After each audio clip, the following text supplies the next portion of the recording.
The cold bit into my skin as I leaned against the brick wall outside Ricci's, the most exclusive Italian restaurant in the city. My uniform, a simple black dress that hung loose on my frame, offered little protection against the December wind.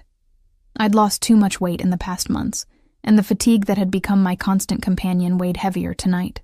Double shifts for 2 weeks straight would do that to you. 10 more minutes, Elena, I whispered to myself, watching my breath form small clouds in the air. Just 10 more minutes until my shift ended, and I could go back to my tiny apartment, to my sleeping daughter, to wondering how I'd make rent this month. The restaurant door swung open, releasing a wave of warmth, the rich scent of garlic and wine, and the soft murmur of wealthy patrons. I straightened immediately, smoothing down my apron. Mr. Ricci didn't tolerate staff loitering, as he called our brief moments of respite, but it wasn't my boss who emerged. It was him. I'd seen him earlier, seated in the private corner booth, the one reserved for special guests. Even without knowing who he was, I could tell he commanded power. It wasn't just the immaculate black suit that looked like it cost more than my yearly salary, or the heavy gold watch that caught the light with every deliberate movement of his wrist. It was something intangible, the way the restaurant staff moved around him with a mixture of deference and fear, the hushed tones used at his table, the subtle nods from other patrons. Now, standing just feet away, I noticed details I'd missed, the way his dark hair was perfectly styled, not a strand out of place despite the wind. The sharp line of his jaw, covered in designer stubble, the slight scar that ran through his left eyebrow, the only imperfection in an otherwise flawless face. His cologne, expensive and subtle, carried notes of sandalwood and something darker I couldn't name. He was flanked by 2 men in similar suits, though theirs couldn't hide their bulky frames. Bodyguards, unmistakably. One scanned the street with practiced precision while the other murmured something into a sleek black phone. I averted my eyes, knowing better than to stare. Men like him, whoever he was, didn't notice women like me, not unless we spilled something on their designer clothes, or took too long with their orders. Have the car brought around, he said, his voice deep and accented, Italian, but refined, like he'd spent years abroad. And make sure Marco understands I expect him personally tomorrow. The second bodyguard nodded and stepped away to make another call. I should have gone back inside. My break was over, and the bitter cold was making me lightheaded. But something about him held me there, as if the air between us had solidified. He turned then, his gaze sweeping the street until it landed on me. Dark eyes, almost black in the dim light, locked with mine. I couldn't read their expression. Curiosity, annoyance.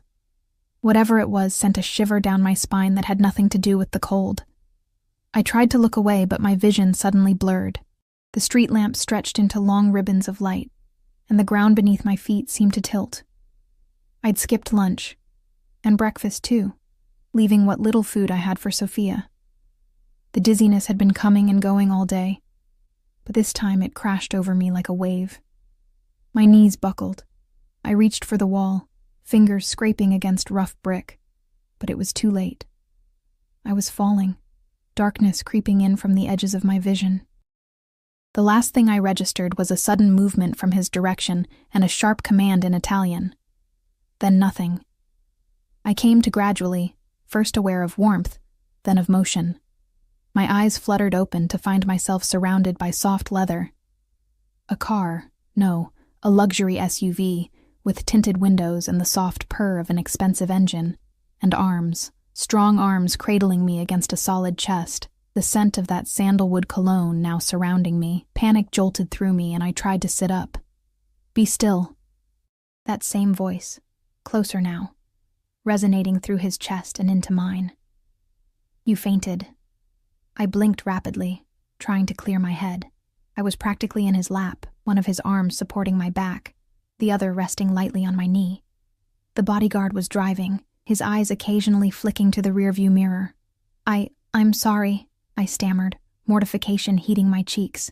Please, I need to go back. My shift is over, he finished. Your manager has been informed of your situation. The way he said it made it sound like I'd done something wrong, or perhaps like Mr. Ricci had. My daughter, I whispered, real fear replacing embarrassment. I need to get home to my daughter. Something in his expression changed then. A subtle shift I couldn't decipher. The babysitter? My neighbor, Mrs. Petrovich. She'll be expecting me. She has to leave for her night job by... I glanced at the sleek dashboard clock and gasped. 20 minutes ago. Oh God. I tried again to move, but his arm remained firmly around me, and the car showed no signs of stopping. Address? He asked simply. I hesitated. Every instinct screamed against giving this stranger, this powerful, dangerous-feeling stranger, my home address. But what choice did I have? I was already in his car, already vulnerable. Monroe Heights, Building C, Apartment 304. I said quietly. He nodded to the driver, who made a smooth turn at the next intersection. I don't understand, I said, finding my voice again. Why am I here? He studied me for a moment, his expression unreadable. You collapsed. You need medical attention. I just forgot to eat today. I'm fine, really. The last thing I needed was a hospital bill I couldn't pay. When did you last eat? The question was direct, his tone making it clear he expected an answer. Yesterday. Dinner. I admitted reluctantly. His jaw tightened almost imperceptibly. Your name? Maya. Maya Collins. Maya. The way he said it, rolling the syllables with his accent, made it sound like a different name altogether. I am Alessio Vitale. The name meant nothing to me, but he said it as if it should, as if everyone should know who Alessio Vitale was. Thank you for helping me, Mr. Vitale, but really I just need to get home to my daughter. We are taking you home, he said, and then you will eat. It wasn't a suggestion. Despite his polite tone, it was unmistakably a command. I opened my mouth to protest, but was silenced by a look. Those dark eyes held something I couldn't interpret. Concern, perhaps, but also something harder, a man accustomed to being obeyed. The car pulled up to my building, a dilapidated 5-story walk-up that looked even shabbier next to the gleaming black SUV. I felt a flush of shame, then anger at myself for feeling ashamed. This was the best home I could provide for Sophia on a waitress's salary, after her father had cleaned out our accounts and disappeared. Apartment 304, I reminded him, expecting to be released. Instead, Alessio opened his door and stepped out, effortlessly bringing me with him.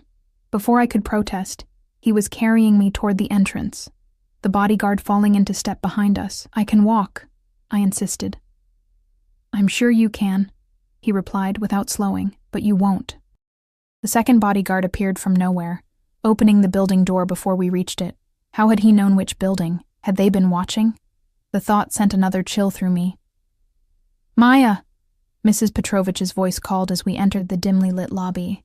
The elderly woman was coming down the stairs, her worn coat already on, worry creasing her face. She froze at the sight of us, or rather at the sight of the imposing man carrying me, flanked by 2 obvious security personnel. I'm okay, I called quickly. I just felt a little faint after work.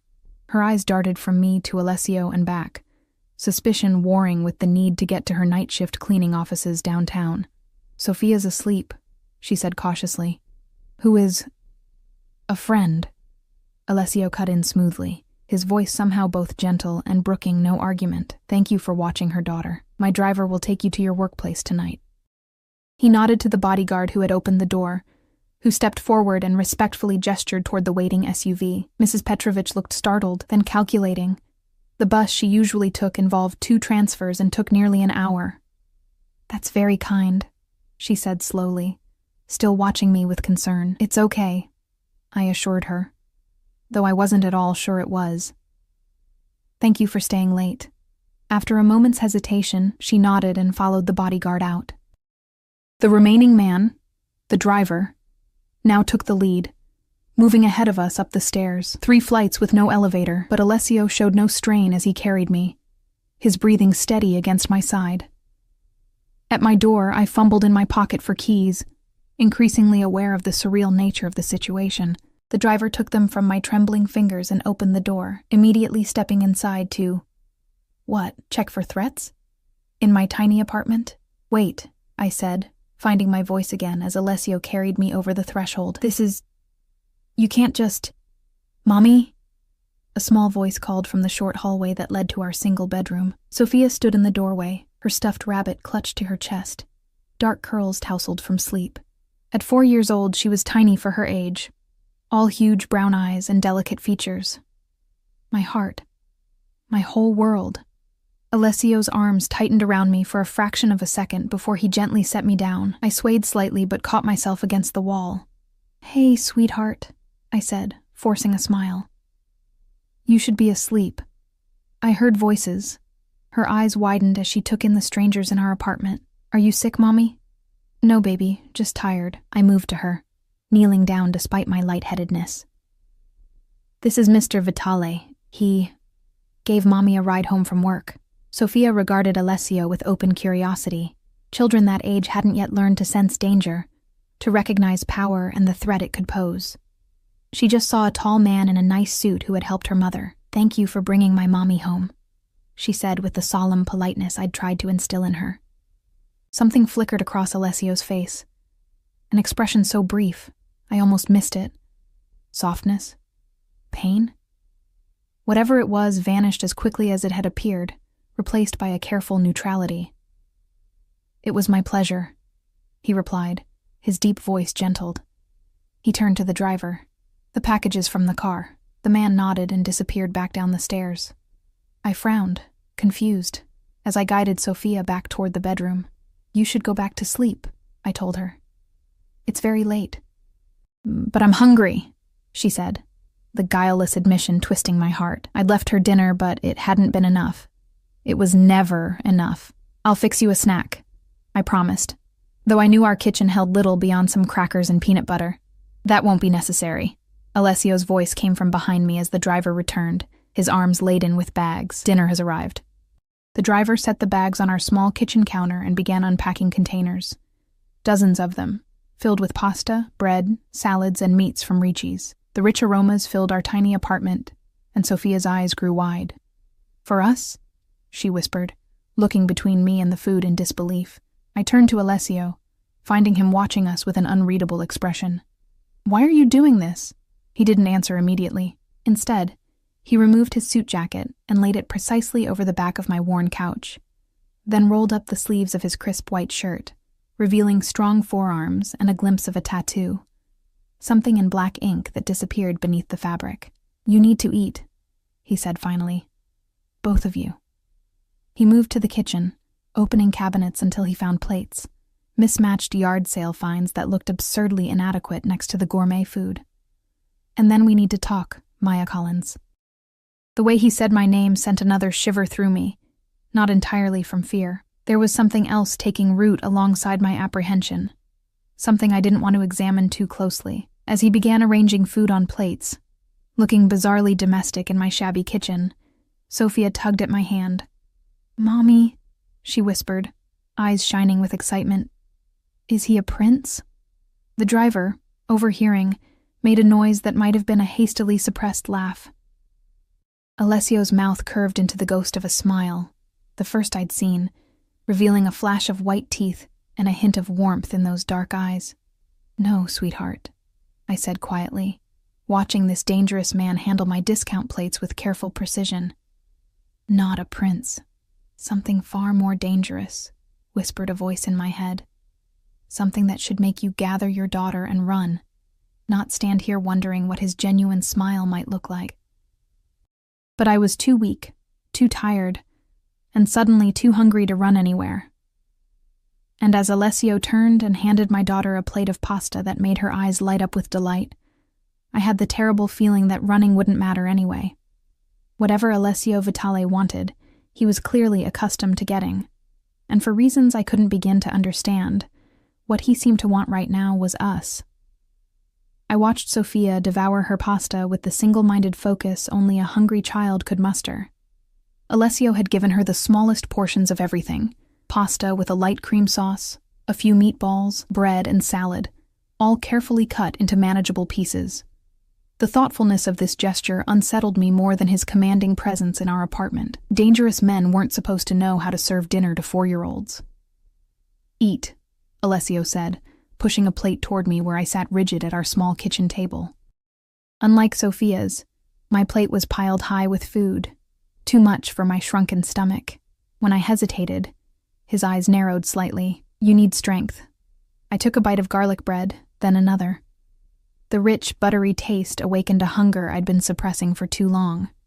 Soon, I was eating with almost as much enthusiasm as Sophia, though I tried to maintain some dignity under Alessio's watchful gaze. His driver, whose name I still didn't know, had positioned himself by the door after declining food. Occasionally he checked his phone, his face impassive.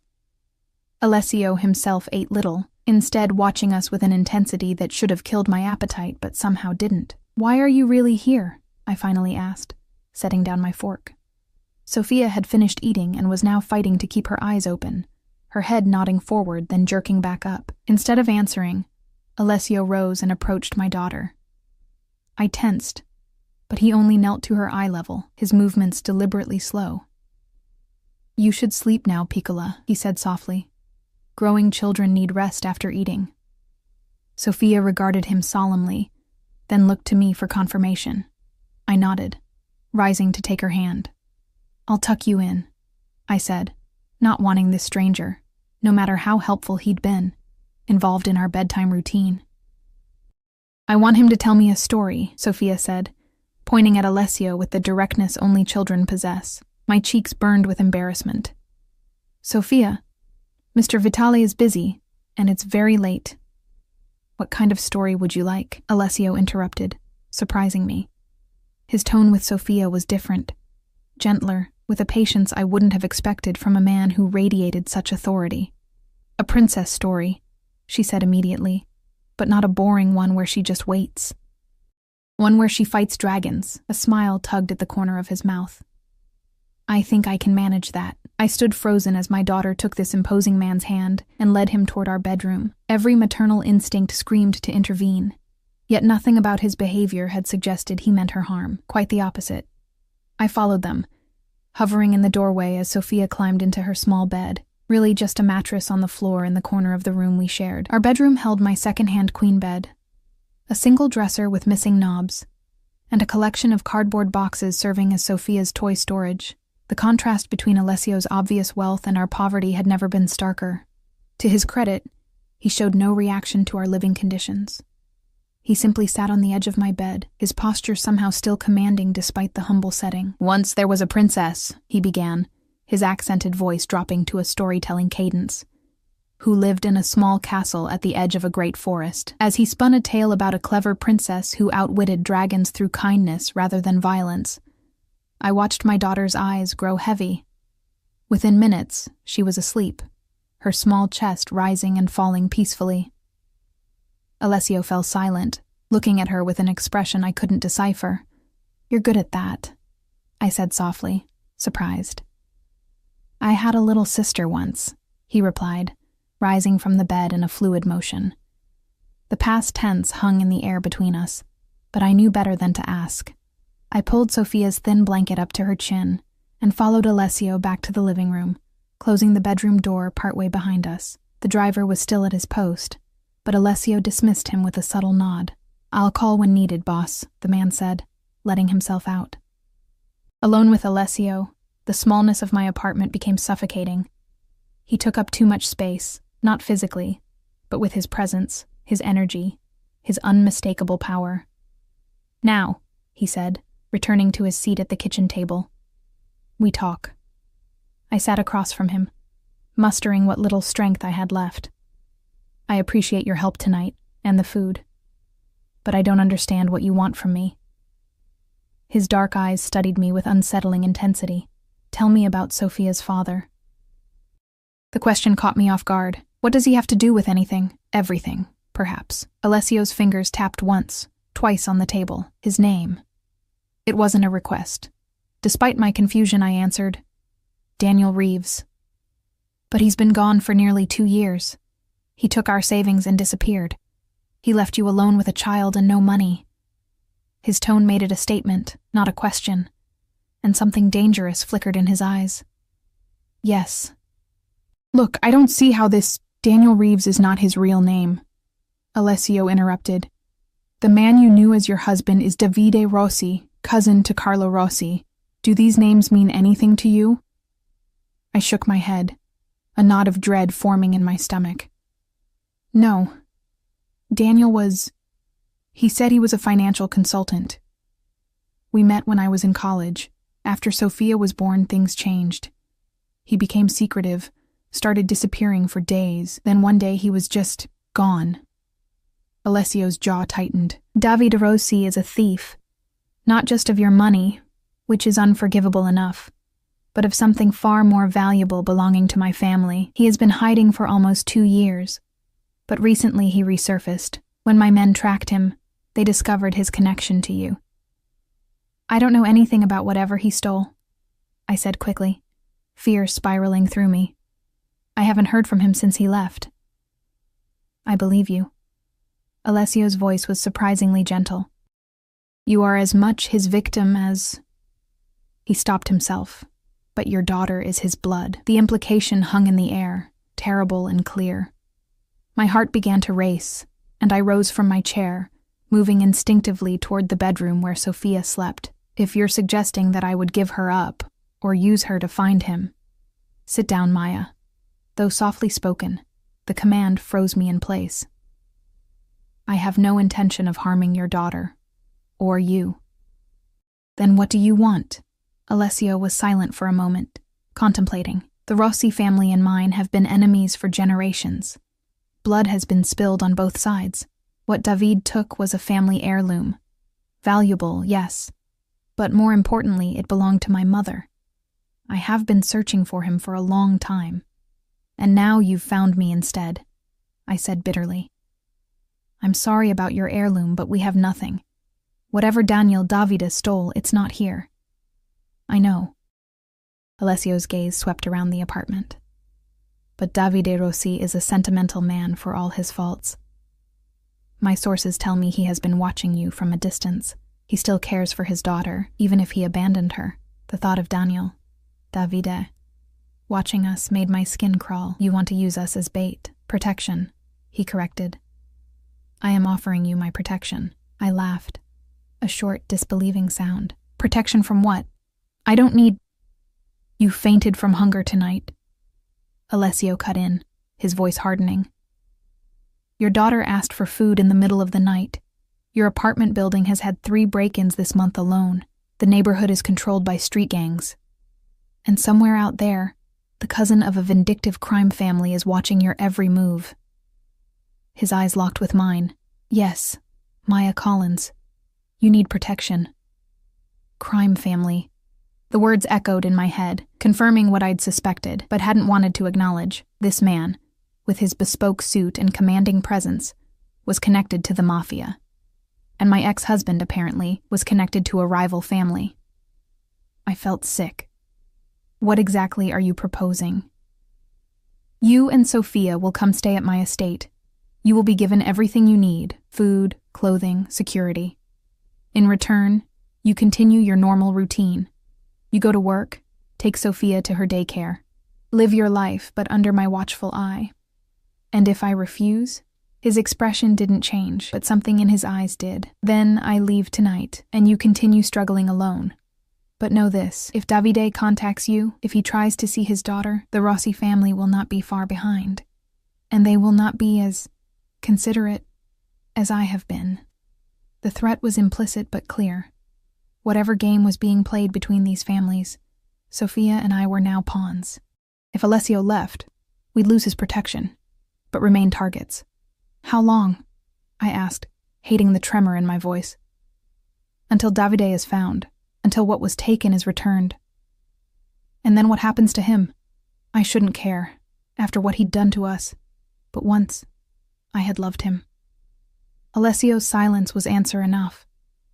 I looked toward the bedroom door, thinking of my sleeping daughter, of her hungry eyes lighting up at the sight of food tonight, of the constant struggle just to keep a roof over our heads, of the fear I lived with daily, wondering when we'd finally hit bottom. If we come with you, I said slowly, I need your word that Sophia will be safe, that she'll never know any of this. Who her father really is, who you really are. She deserves a childhood untainted by all of this. Something shifted in Alessio's expression. Respect, perhaps, or understanding. You have my word. No harm will come to Sophia under my protection, and she will know only what a child should know. When would we leave? Tonight. Now. Pack what you need for a few days. The rest can be gathered later. I thought of Mrs. Petrovich, of my job at Ricci's, of Sophia's few friends at daycare. I can't just disappear. People will ask questions. Your neighbor already knows you've made a new friend who's helping you through a difficult time, Alessio said with the barest hint of a smile. As for your job, Ricci's has just given you a paid leave of absence. Health reasons. The casual way he spoke of rearranging our lives sent a chill down my spine. You've already set this up. Before you even spoke to me, he didn't deny it. I prepare for all possibilities, including the possibility that I wouldn't have a choice, I thought bitterly. But hadn't that been true before he entered my life? Had I ever really had choices, struggling paycheck to paycheck, abandoned with a young child? I'll need to pack Sophia's favorite things, I said finally. Her rabbit, her blanket, some books. Alessio nodded once, satisfaction evident in the slight relaxation of his shoulders. He'd won, and he knew it. Take what will comfort her. Everything else can be replaced. I rose on unsteady legs and moved toward the bedroom, feeling his eyes on me every step. At the door, I paused and looked back. You never did tell me who you really are, Mr. Vitale. His eyes held mine, dark and unreadable. You know enough for now, Maya. The less you know beyond that, the safer you and Sophia will be. As I turned to pack, choosing which pieces of our small life to take into this unknown future, I wondered if I'd made a deal with the devil. But looking at my sleeping daughter, peaceful, fed, for once not worried about tomorrow, I knew I would make the same choice 1,000 times over. For her, I would walk into the lion's den. For her, I would face whatever dangers awaited in Alessio Vitale's world. And maybe, whispered a treacherous voice in my mind, for myself too. Dawn was breaking as Alessio's convoy of black SUVs wound through iron gates and up a long, tree-lined driveway. Sophia slept against my shoulder, her beloved stuffed rabbit clutched tightly in her small hands. I'd managed to stay awake during the hour-long drive, watching as city streets gave way to affluent suburbs, then to what could only be described as estate country. Alessio sat across from us, occasionally speaking in rapid Italian into his phone, his voice low to avoid waking Sophia. 2 bodyguards, including the driver from earlier, flanked us, while a second vehicle followed behind with what I assumed was more security. The house that emerged from the morning mist stole what little breath I had left. House was an understatement. It was a modern mansion, all clean lines of stone and glass, sprawling across manicured grounds with the precision of an architectural magazine feature. Security was evident everywhere.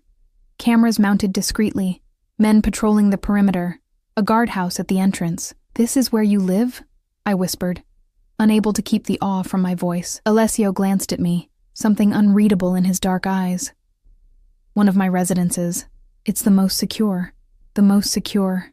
Not the most comfortable or the most convenient. Security was the priority." Another reminder of the world I'd just stepped into. The SUV stopped at the front entrance, where a woman in a simple black dress waited.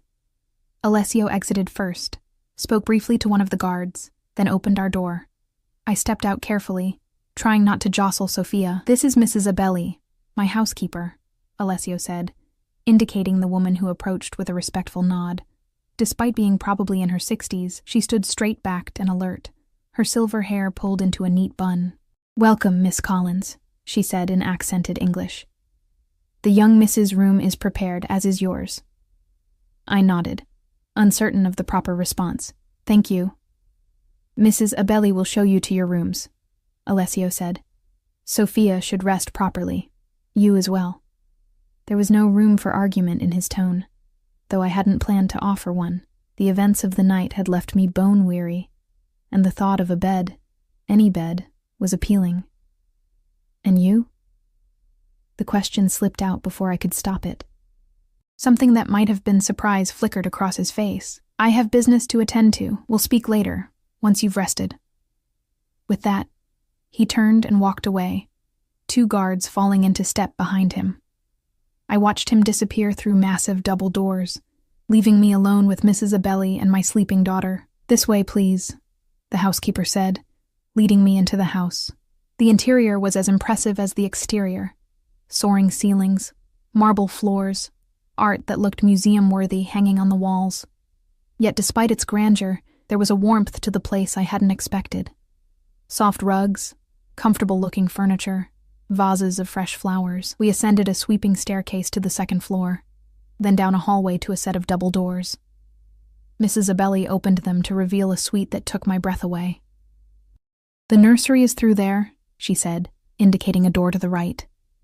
"Your room connects to it." Mr. Vitale was most specific about the arrangements. I stepped inside, taking in the elegant sitting area with plush couches, a fireplace already lit against the morning chill, and floor-to-ceiling windows overlooking immaculate gardens.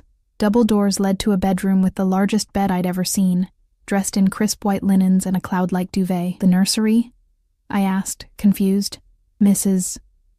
Abelli led me through another door into what could only be described as a child's paradise. A canopy bed with pink and white drapings dominated one wall, surrounded by shelves filled with toys and books. A play area with a miniature table and chairs, a dollhouse taller than Sophia herself, and a reading nook with beanbag chairs completed the fantasy.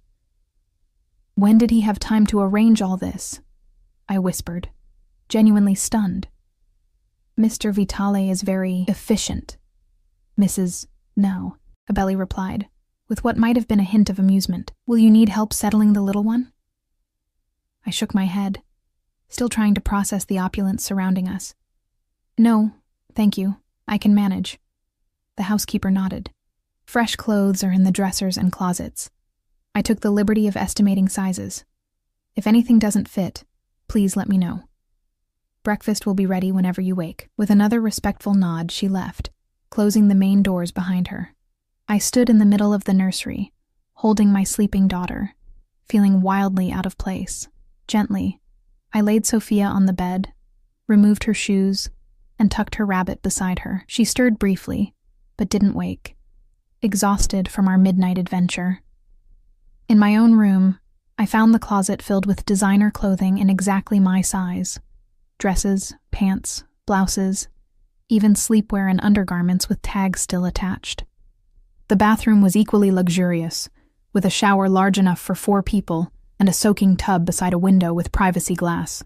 I should have been delighted, or at least grateful. Instead, a cold knot of anxiety formed in my stomach. The speed and thoroughness with which Alessio had prepared for our arrival suggested planning far beyond our midnight encounter. How long had he been watching us? What else did he know about our lives? Despite my racing thoughts, exhaustion won out. I showered quickly, pulled on silk pajamas that probably cost more than a month's rent at our apartment, and fell into the cloud-like bed. My last thought before sleep claimed me was that I might have just made the biggest mistake of my life, or saved myself and Sophia from a fate worse than anything I could imagine. I woke to Sophia's small hands patting my cheeks. "Mommy! Mommy, wake up! We're in a castle!" I blinked, momentarily disoriented by the unfamiliar surroundings. Sunlight streamed through partially opened curtains, suggesting it was well into the day. Sophia was already dressed in a pretty blue dress I'd never seen before, her curls neatly brushed. "Who helped you dress?"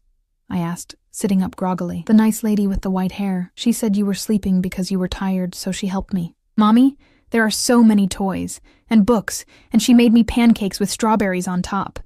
Sophia's eyes were wide with excitement, her earlier fear of strangers apparently forgotten in the face of such wonders. I glanced at the bedside clock, 2:17 p.m. I'd slept for nearly 8 hours. "Why didn't you wake me earlier?" I asked, alarmed that I'd been unconscious while my daughter wandered a strange house. "Mr. Alessio said not to," Sophia replied simply. "He said growing mommies need sleep too." "You've seen Mr. Alessio today?" She nodded enthusiastically. "He showed me the gardens. There's a fountain with fish and a swing. Can we go see them again? Please, Mommy?"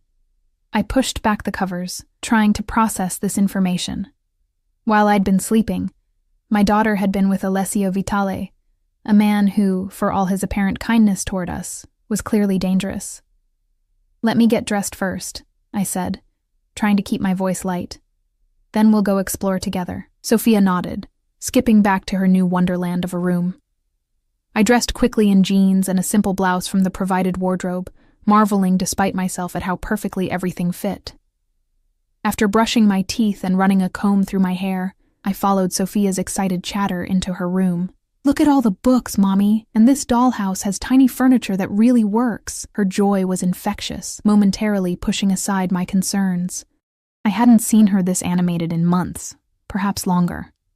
The weight of our precarious existence had affected her more than I'd allowed myself to acknowledge. "It's wonderful, sweetheart," I said, kneeling beside her. "But remember, these things belong to Mr. Vitale. We're just visiting." Sophia's brow furrowed. "But the lady said this is my room now. And look," she ran to the bookshelf and pulled down a picture book. "This has my name in it." Sure enough, the inside cover bore a bookplate with Sophia Collins' Library, printed in elegant script.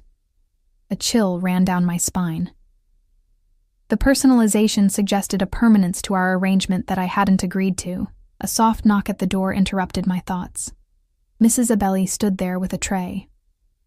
"I thought you might prefer to eat here," she said, setting the tray on a small table. It held a pot of coffee, orange juice, and an assortment of pastries and fruit. "Mr. Vitale would like to see you when you're ready. Sophia is welcome to stay with me in the kitchen. I'm making cookies this afternoon."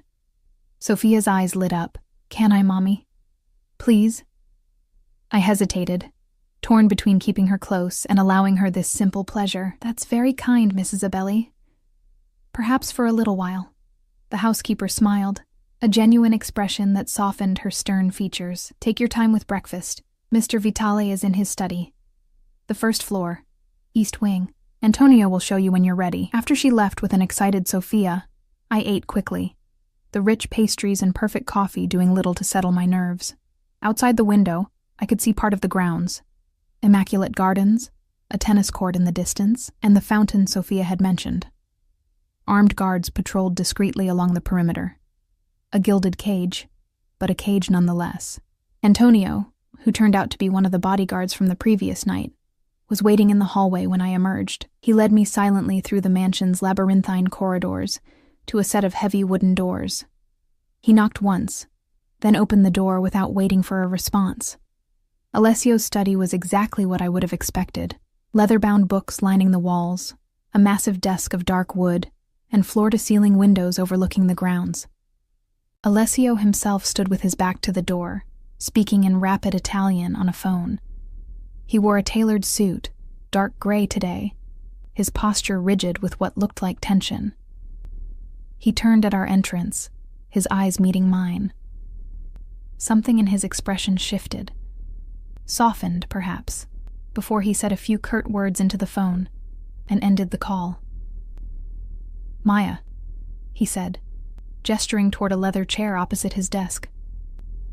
"You slept well?" 8 hours, I replied, taking the offered seat. "I never sleep that long. Your body needed it." He sat behind his desk, his movements precise and controlled. "And Sophia, she is comfortable?" "She thinks she's in a fairy tale castle," I said, unable to keep a hint of accusation from my voice. "With personalized books and a dollhouse worth more than everything we owned in our apartment." If he noticed my tone, he didn't acknowledge it. Children adapt quickly. It's good that she's happy. "Mr. Vitale, Alessio," he interrupted. "If we are to live under the same roof, formality seems unnecessary." "Alessio," I conceded. "I appreciate everything you've done for us. The food, the clothes, this place. It's overwhelming, but I need to understand what happens next. How long will we be here? What exactly do you expect from me?" He regarded me steadily, his dark eyes unreadable. "You will stay until David is found. As for what I expect, nothing beyond what I've already stated. You continue your normal routine, under my protection. My normal routine doesn't include living in a mansion with armed guards." A hint of a smile touched his lips. "Perhaps not the guards or the mansion, but the rest can remain unchanged. You will return to work at Ricci's when your health leave ends. Sophia will attend her daycare. The only difference is that my men will drive you, and you will return here each night. And in exchange, I'm bait for my ex-husband. His expression hardened. You are under my protection. There is a difference. Is there? I challenged, finding courage I didn't know I possessed. You're using me, us, to draw him out. Yes, he acknowledged, surprising me with his candor. But I am also keeping you safe from the Rossi family, who would not hesitate to use more direct methods to locate Davide. The implication hung heavy in the air. Whatever game Alessio was playing, it was preferable to the alternative. There's something you're not telling me, I said, studying his impassive face. This isn't just about an heirloom, is it? Whatever David stole, it's more important than you're letting on. For a moment, I thought he wouldn't answer. Then he leaned forward slightly, his voice dropping. What he took belonged to my mother. A necklace passed down through generations of my family. Its monetary value is significant, yes, but its true worth lies in what it represents. And what's that? Legitimacy. Authority. His jaw tightened almost imperceptibly. My position as head of my family. There it was, the confirmation of what I'd suspected, not just connected to the Mafia, but a leader within it. The realization should have terrified me, but instead, it brought a strange clarity. The power he emanated, the deference shown by everyone around him, the security measures. It all made sense now. I see, I said quietly, and if this necklace isn't recovered? It will be, he stated with absolute certainty, one way or another. The threat in his voice sent a shiver down my spine, not for myself or Sophia, but for the man I'd once loved. Whatever his crimes, Davide had no idea what he'd unleashed by crossing Alessio Vitale. Now, Alessio said, his tone softening slightly. Do you have any other questions? A dozen raced through my mind, but one pushed forward. Why did you help Sophia get dressed this morning? Why show her the gardens yourself? Surely you have staff for that. Something flickered across his face. So brief, I nearly missed it. Pain, perhaps, or memory. Children should not suffer for the sins of their fathers, he said finally. Sophia is innocent in all this. And she reminds me. He stopped, then continued more carefully. She deserves kindness. The unfinished thought hung in the air between us. She reminds me of someone. Who? His sister mentioned in past tense? Someone else? Before I could ask, the study door opened, and one of his men entered, speaking rapidly in Italian. Alessio's expression changed instantly, hardening into something cold and dangerous. He replied with a series of sharp commands, then turned back to me. We will continue this conversation later. Antonio will escort you back to Sophia. His tone made it clear the meeting was over. As I followed Antonio back through the mansion, I found myself wondering about the man behind the power. There were layers to Alessio Vitale that didn't align with my image of a Mafia boss. His gentleness with Sophia, the flash of pain when speaking of children, the careful way he'd carried me when I was weak. Dangerous thoughts, whispered the voice of self-preservation. Remember what he is. Remember why you're here. But as I rounded a corner and heard Sophia's delighted laughter drifting from the kitchen, another thought surfaced, unbidden and unwelcome. In all the years since Sophia's birth, struggling alone, when had anyone ever offered us protection instead of exploitation? When had anyone seen our vulnerability and responded with anything but indifference or predation? Never, came the uncomfortable answer. Not until Alessio Vitale had found me fainting in the cold. Days at Alessio's estate fell into a rhythm I hadn't expected. Breakfast with Sophia in the sunlit kitchen, where Mrs. Abelli always had something special prepared. Mornings spent exploring the grounds under the watchful eyes of security. Afternoons filled with Sophia's delight at each new discovery. After a week, my health leave ended, and I returned to Ricci's, driven in a luxury SUV with tinted windows, security personnel never far away. Mr. Ricci, once demanding and critical, now treated me with uncomfortable deference. The other staff whispered behind their hands when I passed. I heard fragments, Vitale's woman, and caught herself a big fish, that made my cheeks burn with equal parts embarrassment and indignation. I wasn't Alessio's woman. I was his... what? Guest? Asset? Bait? The uncertainty of my position gnawed at me, especially because I rarely saw him. He was frequently away on business, returning late at night or disappearing for days. When he was home, he often worked in his study until the early hours, though he always made time for Sophia, listening to her excited chatter about daycare or reading her bedtime stories with a patience that continuously surprised me. With me, he maintained a polite distance, asking about my day, ensuring we had everything we needed, but revealing little of himself. Sometimes I caught him watching me when he thought I wasn't looking, his dark eyes unreadable. It was during the third week, as autumn gave way to winter's first chill, that our careful dynamic shifted. I was sitting in the library after putting Sophia to bed, a glass of wine in hand, staring out at the gardens now silvered by moonlight. The massive room, with its towering shelves and reading nooks, had become my refuge. Tonight, with rain pattering against the windows and a fire crackling in the hearth, it felt especially cozy. Trouble sleeping? Alessio's voice came from the doorway, startling me. He stood there in what passed for casual clothing in his world, dark trousers and a black sweater that looked cashmere, the sleeves pushed up to reveal strong forearms and that tantalizing glimpse of tattoo. Without his usual suit, he seemed somehow more approachable, though no less powerful. "Just enjoying the quiet," I replied, gesturing to the book in my lap. "Your library is impressive." He moved into the room, pouring himself a drink from the crystal decanter on a side table. My father believed education was power. Books were the one indulgence he permitted, without question. It was the first personal detail he'd shared willingly. I seized the opportunity. "And what did your mother believe in?" A shadow crossed his face, but he answered, "Beauty, loyalty, family above all else." He took a seat in the leather chair opposite mine, the fire casting his sharp features in warm light and deep shadow. "You remind me of her sometimes." The comparison startled me. "How so?" "The way you are with Sophia, protective, as though you would burn down the world before letting harm come to her." He sipped his drink, his eyes never leaving mine. "My mother was the same." "Was?" I ventured cautiously. "She died when I was 15, cancer."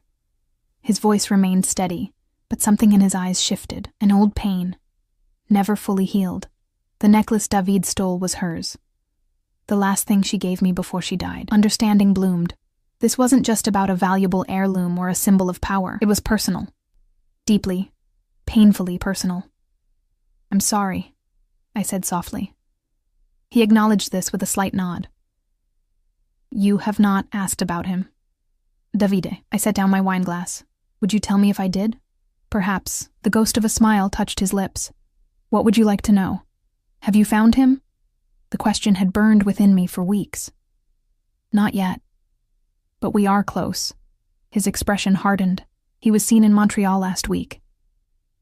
"Canada," I murmured, thinking of the man I'd known as Daniel.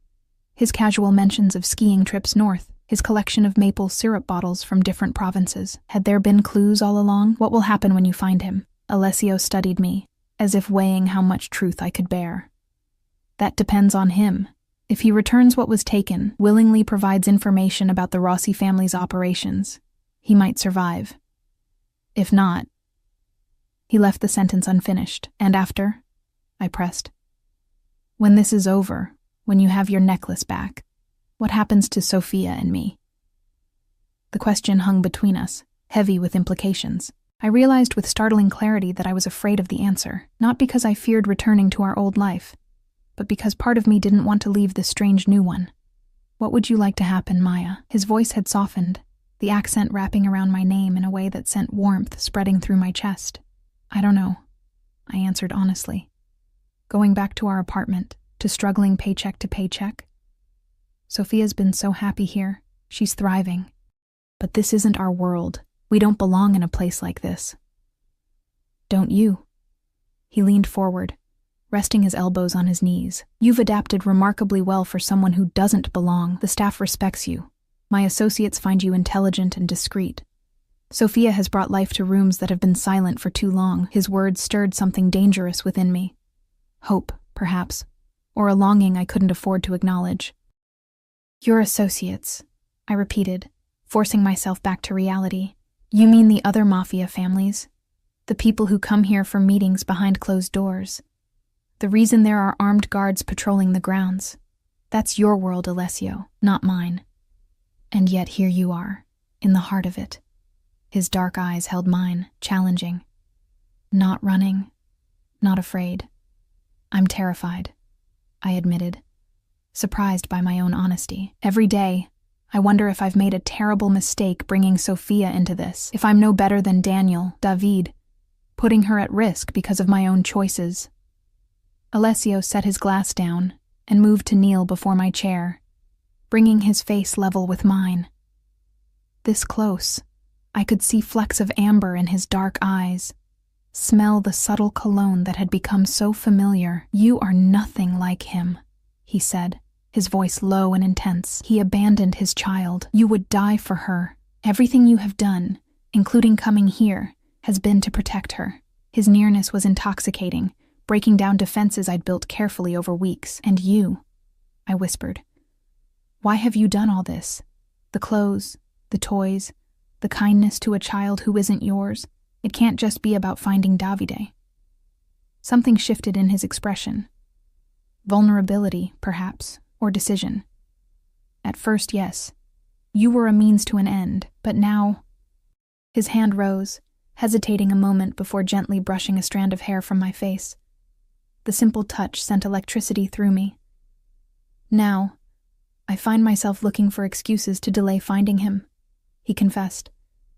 Because when this ends, you might choose to leave, and I discover I do not want that.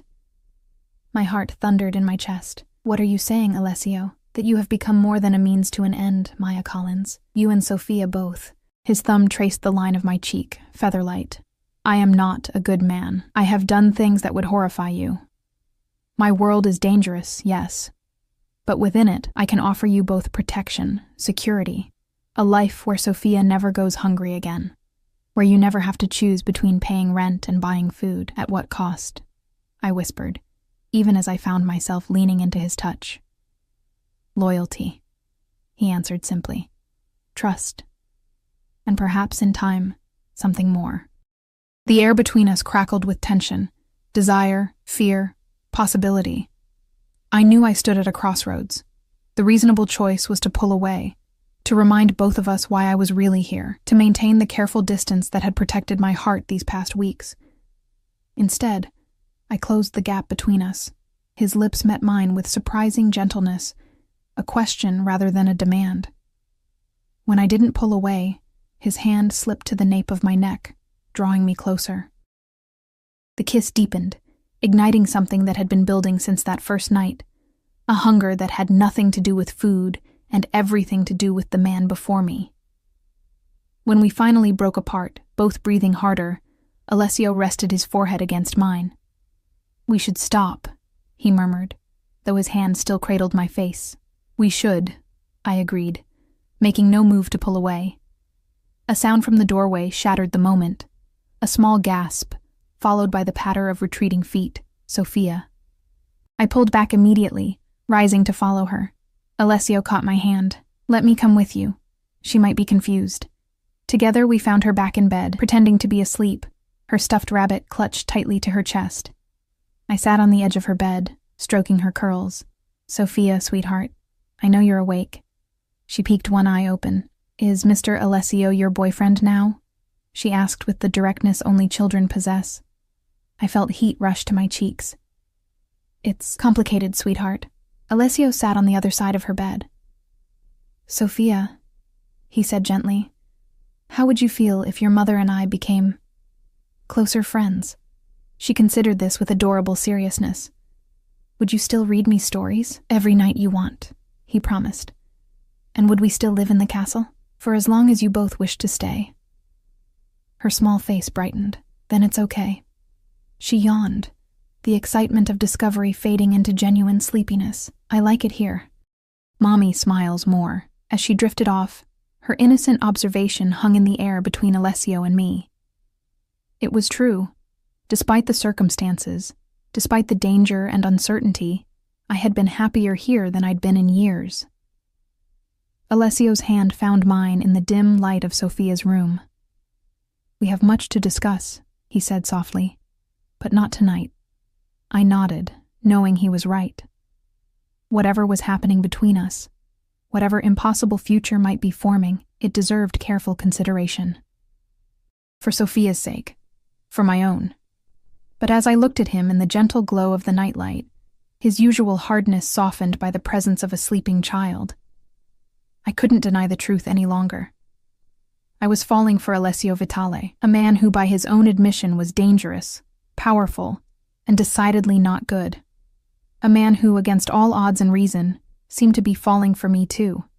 Morning sunlight spilled through the curtains as I carefully extricated myself from Alessio's embrace, sliding out of the bed we'd been sharing for the past 2 weeks. He stirred slightly but didn't wake, his usual vigilance softened by sleep. In these unguarded moments, with the hardness gone from his face and his dark hair tousled, he looked almost innocent. A deceptive impression I knew better than to trust. I pulled on a silk robe and padded to the window, looking out over the estate grounds glittering with early frost. Armed men still patrolled the perimeter, a constant reminder of the world we inhabited. Alessio and I had progressed quickly after that night in the library. Too quickly, perhaps, but with an intensity that felt inevitable. He'd moved me from my guest suite to his master bedroom within days, though we maintained separate appearances around Sophia. She knew something had changed. Children always do, but seemed delighted, rather than confused. "You're thinking too loudly." Alessio's sleep-roughened voice came from behind me. I turned to find him watching me, propped up on one elbow. "Just planning the day. Sophia has that play date with her friend from daycare. I need to make sure everything's ready." He saw through the deflection easily. "That's not what's troubling you." He sat up, the sheets pooling around his waist, revealing the intricate tattoos that covered his chest and arms, symbols of his family, his position, his past. "Tell me." I sighed, returning to sit on the edge of the bed. "It's been 5 weeks, Alessio. We can't live in this bubble forever. Sooner or later, reality will intrude." He reached for my hand, his thumb tracing patterns on my palm. "This is reality, Maya. Us, here, now. Is it? We're playing house while your men hunt down my ex-husband, while rival families potentially plot against you." I met his gaze steadily. "What happens when they find David? What happens to us then?" Alessio was silent for a moment, his expression unreadable. Then he rose, pulling on a pair of pants, before moving to a painting on the wall, a seascape I'd always admired. He swung it aside, revealing a concealed safe, and entered a combination with practiced ease. "I've been meaning to show you this," he said, retrieving something from inside. He returned to the bed and placed a small velvet box in my hand. "Open it." Inside lay a necklace that took my breath away, a teardrop emerald surrounded by diamonds, hanging from a platinum chain. Even to my untrained eye, it was clearly an heirloom, valuable beyond measure. "Is this—" "My mother's necklace," he confirmed. "The one Davide stole." I stared at him in confusion, but I thought, "It was recovered 3 weeks ago. My men found Davide in Montreal, as I told you, and persuaded him to return what he'd taken." The revelation hit me like a physical blow. 3 weeks? And you didn't tell me?" Alessio took the box gently from my hands and returned the necklace to the safe. I needed to be sure. Sure of what? That he wasn't lying? That the necklace was real? "Sure of you." He turned to face me, his expression more vulnerable than I'd ever seen it. "Of us. That what was growing between us wasn't merely circumstance or proximity or gratitude." Anger flared, hot and unexpected. "So you've been testing me? Waiting to see if I'd still be interested in you without the pretense of needing protection?" I stood, putting distance between us. "What about Sophia? Have we been living in danger for no reason these past weeks?" "No," he replied firmly. "The threat from the Rossi family is real, and my feelings for you and Sophia are real. I just needed to know that if I offered you a choice, a real choice, not one made under duress, you might choose to stay." The anger drained away as quickly as it had come, replaced by a complicated mix of emotions. "And Davide? What happened to him?" Alessio's jaw tightened. "He gave us information about the Rossi operations, valuable information. In exchange, he was allowed to leave the country. He's in Europe now with a new identity." "He's alive?" I hadn't expected that. "I'm capable of mercy, Maya." A ghost of a smile touched his lips. especially when influenced by a woman who sees more good in me than I deserve. Relief washed through me, not because I still cared for Daniel Davide, but because I couldn't have lived with being the cause of his death, no matter his crimes. So now what? I asked quietly. The pretense is gone. The necklace is recovered. The original reason for us being here no longer exists. Alessio moved closer, his hands coming to rest lightly on my shoulders. Now you make a choice, a real one, with full knowledge of who I am and what my world entails. His dark eyes held mine. You and Sophia can leave today. I've established an account in your name, enough money that you'll never struggle again. A new apartment in a safe neighborhood. College fund for Sophia. A clean break if that's what you want. My heart contracted painfully at the thought. And the alternative? Stay, he said simply.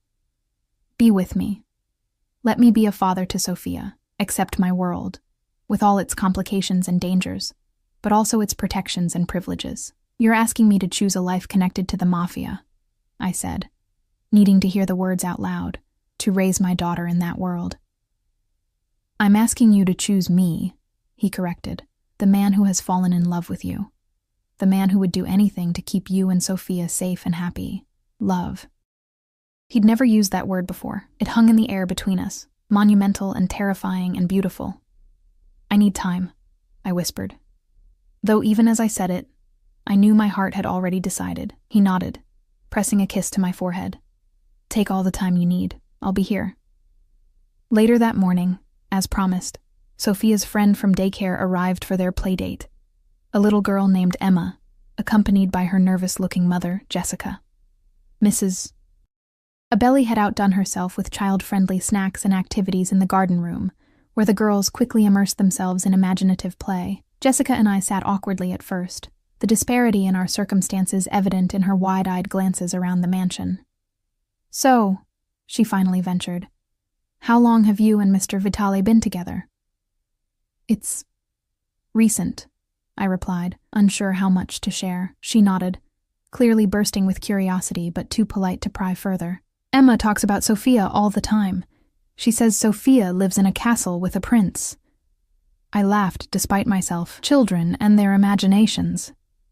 It's not far off, though, is it? Jessica gestured around us. This place is incredible, and Mr. Vitale seems devoted. I followed her gaze to where Alessio stood in the doorway, observing the children with a soft expression I'd come to treasure. He'd insisted on being present today, though he maintained a respectful distance, allowing me to host without interference. He is, I admitted.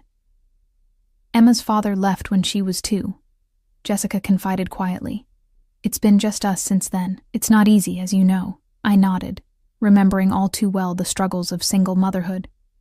Finding someone who loves your child as their own. That's rare, Maya. Really rare.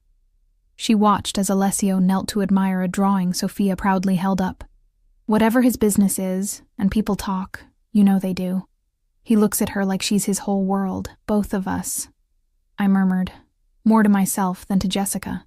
Then you're luckier than you know. After Jessica and Emma left, Sophia crashed from the excitement, falling asleep for an afternoon nap. I found Alessio in his study, papers spread before him, phone to his ear. He ended the call when I entered, his expression shifting from business to something warmer. The playdate went well? I nodded, moving to stand before his desk. Sophia's exhausted. She's napping. And you? How are you feeling after this morning's revelations? I took a deep breath. I've made my decision. He stilled, waiting. I want to stay, I said quietly. Not for the security or the comfort or any of the things you could provide. Those matter, yes, especially for Sophia. But I want to stay because when I think about leaving, about not seeing you every day, not sharing your life, it hurts. Physically hurts. Alessio rose, moving around the desk to stand before me, his eyes searching mine.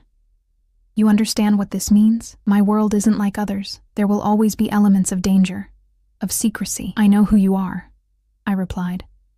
I've seen the meetings, the guards, the deference people show you. I know enough to make this choice with open eyes. And Sophia? She adores you. And more importantly, you adore her. I reached for his hand, She deserves a father who would move heaven and earth to protect her, who reads her stories and watches her grow with pride. Whether that man is a businessman or a mafia boss matters less than the love he shows her. Alessio's other hand came up to cup my cheek, his expression fierce and tender simultaneously. I will never give either of you reason to regret this decision. On my life, I swear it. I know. And I did know, with a certainty that should have frightened me but instead felt like coming home. He kissed me then, not with the passion we'd shared in private moments, but with reverence, as if sealing a vow. When we parted, he reached into his pocket and withdrew a small black box, different from the one that had held his mother's necklace. I've been carrying this for a week, he admitted, opening it to reveal a ring, an emerald surrounded by diamonds, echoing the necklace's design but distinctly its own, hoping but not daring to assume. My breath caught. Alessio. Marry me, Maya, he said simply. Be my wife. Let me be Sophia's father in name as well as heart.